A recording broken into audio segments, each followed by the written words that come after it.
আমার মন বলছে সেখানে বাতিল মাথা উঁচু করে দাঁড়াতে পারবে না ইনশাআল্লাহ। এই গণজোয়ার প্রমাণ করে যে আগামী নির্বাচনে ইনশাআল্লাহ এই 8 দলীয় এই যে আমাদের ঐক্য, সবাই ছাত্র জনতা যুবক সবাই ইসলামের পক্ষে রায় দেবে ইনশাআল্লাহ। প্রশাসনের লোক আপনারা চাটার দল সব সময় চাটামি করেছেন, আওয়ামী লীগের সময় আওয়ামী লীগের চাটামি করেছেন, এখন বিএনপি ক্ষমতায় না আসার সত্ত্বেও আজকে চাটামি করছেন। কোন ব্যক্তির জন্য যাতে তফসিল পেছানো না হয়, কোন ব্যক্তির জন্য যাতে নির্বাচন পেছানো না হয়, এই চিহ্নিত চান্দাবাজ সন্ত্রাসীরা ভোট কেন্দ্রে আতঙ্ক সৃষ্টি করার মাধ্যমে আমাদের ভোটগুলোকে যেন অন্যদিকে ডাইভার্ট করতে না পারে, সেজন্য আমাদেরকে সদা সচেতন থাকতে হবে। এই সংসদে যাওয়ার জন্য এখনো কিন্তু দুর্নীতিবাজ, চিহ্নিত পরীক্ষিত লুটেরা এবং সন্ত্রাসীরা এখন কিন্তু বেশ ধরেছে ধর্মপ্রাণ মুসলমানের। দেখবেন যে এখন মসজিদে গেলেই বিভিন্ন দলের প্রার্থী, বিভিন্ন দলের নেতাকর্মীরা তারা কিন্তু এখন মসজিদে মাথায় টুপি দিয়ে, দাড়ি শেভ করে না 2 মাস হয়েছে, মোটামুটি একটা সুন্নতি বেশ ধরে, এবং কথাবার্তা তাদের শুনলে মনে হয় এই লোকটার মতো ফেরেশতা আর নাই। You people of the entire pioneer of the Islam. ইনশাআল্লাহ আমরা সে অভ্যুত্থান ঘটাবো এবং এর মাধ্যমে ইসলামকে বিজয় করবো ইনশাআল্লাহ। আগামীর বাংলাদেশ যেন তেন ভাবে যার তার কাছে আমরা ছেড়ে দিতে পারি না। পীর সাহেব চরমোনাই বাংলাদেশের নেতৃত্বের কাণ্ডারি হয়ে যেভাবে বাংলাদেশের গণমানুষকে জাগরণ করে তুলেছেন, আমরা বিশ্বাস করি এই ধারা যদি অব্যাহত থাকে, যে কোনো শক্তি যে কোনোভাবে যে স্বপ্নই দেখুক না কেন, আগামী 26-এর নির্বাচনে ইসলামপন্থী বিজয়পন্থীর বিজয় ঠেকানো অসম্ভব, অসম্ভব, অসম্ভব।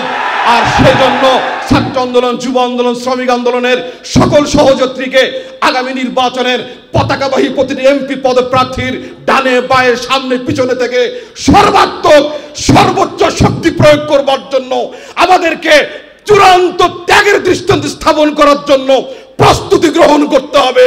বিজয় আসবে, বিজয় অবশ্যম্ভাবী। ইসলামের বিজয়ে আমরা ছিনিয়ে আনবো ইনশাআল্লাহ। আমার ছেলেদেরকে বলবো, কাজের গতি বাড়াও, তোমাদের কাজের গতি বাড়াও। আল্লাহর রহমতে যদি বাড়াতে পারো, আমার মন বলছে সেখানে বাতিল মাথা উঁচু করে দাঁড়াতে পারবে না ইনশাআল্লাহ। তো এই দায়িত্ব কিন্তু আমাদের মাথার উপর অর্পিত। আমরা সেই দায়িত্ব কাঁধে নিয়েই দায়িত্ব পালন করছি। ইসলামী ছাত্র আন্দোলনের সদস্য হচ্ছি, সমর্থক হচ্ছি, কর্মী হচ্ছি, মোবাল্লিগ প্রত্যাশী হচ্ছি, মোবাল্লিগ হচ্ছি, শুরা সদস্য হচ্ছি, জেলায় দায়িত্ব পালন করছি, ক্যাম্পাসে দায়িত্ব পালন করছি, কেন্দ্রে দায়িত্ব পালন করছি। আমাদের চিন্তা, আমাদের চেতনা, আমাদের অবস্থান সকল মতবাদ মতাদর্শের উপর ইসলাম কিভাবে বিজয় শক্তি হিসেবে প্রতিষ্ঠা লাভ করতে পারে, এই চেতনা, এই চিন্তা আমাদের থাকতে হবে।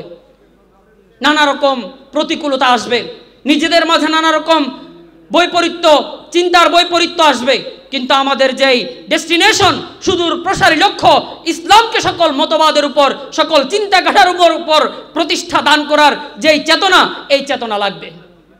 এই চেতনা বাস্তবায়নের জন্য যদি আসাবিয়ত আমার মধ্যে চলে আসে, এই আসাবিয়তই সত্য।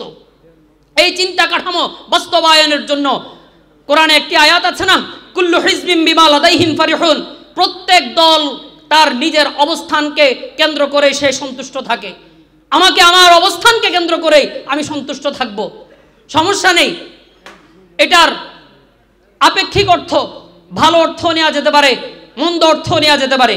আমরা যেই চেতনায় বিশ্বাস করেছি, আমরা যে শৃঙ্খলায় বিশ্বাস করেছি, আমরা যে সংগঠনে আবদ্ধ হয়েছি, আমরা এই সংগঠন ছেড়ে যাব না, এই চিন্তা কাঠামো ছেড়ে যাব না। আমরা ইসলামী ছাত্র আন্দোলন বাংলাদেশের এই অবিরল পথ চলা আমরা কখনো থামাবো না। এই চেতনা আমাদের মাঝে থাকতে হবে।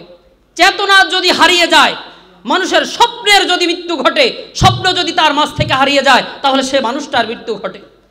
ইসলামী ছাত্র আন্দোলন বাংলাদেশের মাঝ থেকে তার আপন চেতনা যদি হারিয়ে যায়, ইসলামী ছাত্র আন্দোলনেরও অপমৃত্যু ঘটবে।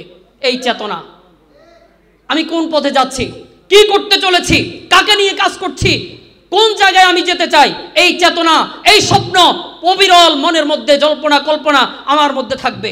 এই চেতনা আছে বলেই আমি ফজরে উঠে এরপর দাওয়াতি কাজে বেরিয়ে যাই। এই চেতনা আছে বলে আমি ক্যাম্পাসে ক্লাস শেষ করে এরপর আবার সাংগঠনিক দায়িত্ব পালনের জন্য বেরিয়ে যাই। এই চেতনা আছে বলেই আমি রাতের পর রাত জেগে সাংগঠনিক দায়িত্ব পালন করি, পোস্টার ছাটাই, লিফলেট বিতরণ করি, আমি ক্যাম্পাসে ঘুরি, আমি মানুষের বকা শুনি, পরিবারের মন্দ শুনি, তারপর আমি দায়িত্ব পালন করি। কিন্তু দিন শেষে সব কিছুই করলাম, সব দায়িত্ব পালন করলাম, তারপর যদি আবার আমি হতাশ হয়ে পড়ি, আমি আমার স্বপ্নের দিলের ভিতরেই যদি স্বপ্নের অপবৃত্তি ঘটিয়ে ফেলি, তাহলে আমার গন্তব্য কোথায়, আমি কোথায় যাচ্ছি? সুতরাং ইসলামী ছাত্র আন্দোলন বাংলাদেশের এখানে যারা উপস্থিত আছেন, যারা উপস্থিত নাই, সকলের প্রতি এই হৃদয়ের একটা আকুতি হলো, ইসলামী ছাত্র আন্দোলন বাংলাদেশকে যেই চেতনার কারণে, যেই চিন্তার কারণে, যেই সমৃদ্ধির কারণে ভালোবেসেছি, এই চেতনা বাস্তবায়নের জন্য অবিরল এই পথে হাঁটবো।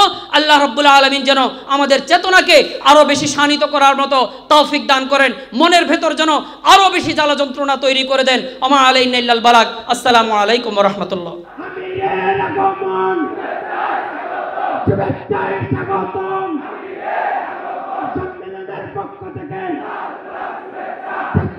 পক্ষ থেকে যারা বাংলায় শুনতে পাই, যোগ্য নেতা পাইছি ভাই,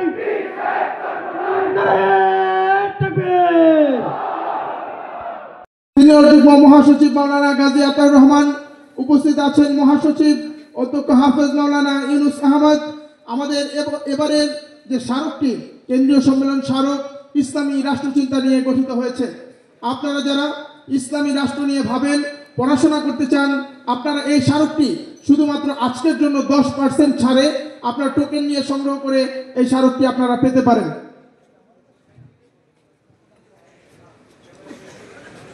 তাদেরকে নিতে হবে। ইসলামী ছাত্র আন্দোলন বাংলাদেশের আজকের এই কাউন্সিলে যারা এসেছেন, তাদের কাছে আমার হৃদয়ের গভীর থেকে আপনাদেরকে আহ্বান জানাচ্ছি। পৃথিবী চেঞ্জ হয়ে গেছে, পৃথিবীতে হাতের মুঠোয় চলে এসেছে। শুধু তাই নয়, এমনকি ভালোবাসার তরফা হয় আই লাভ ইউ, অতীত থেকে যদি বলে আই লাভ ইউ টু, তখন না ভালোবাসা। ওহিব্বুকা ওহিব্বুকে ওহিব্বুকা ওহিব্বুকে, ওই পক্ষ থেকে যদি জবাব না আসে, একতরফা ভালোবাসা হয় না, মহব্বত হয় না। বিয়ে করবো, বিয়েতে আবাদত, ফোন কেউ মাতা বালাকুম মিনান নিসা, বউরে আদর করা সওয়াব, বান্ধবীকে ফোন করা হারাম। সোজা কথা একেবারে। এক সাহাবী এসে বলেন, ইয়া রাসূলুল্লাহ, বউর সাথে রাতে ঘুমাইলে ছেলে মেয়ে জন্ম দিলে সওয়াব আছে কিনা? হযরত বলেন, এই কাজটা বিয়ে ছাড়া করলে গুনাহ আছে কিনা? 100% গুনাহ। যে কাজ করলে গুনাহ হয়, ওই এটা শরীয়ত মতো করলে সওয়াব হয়। সুদ খাওয়া গুনাহ, ব্যবসা করা ইবাদত।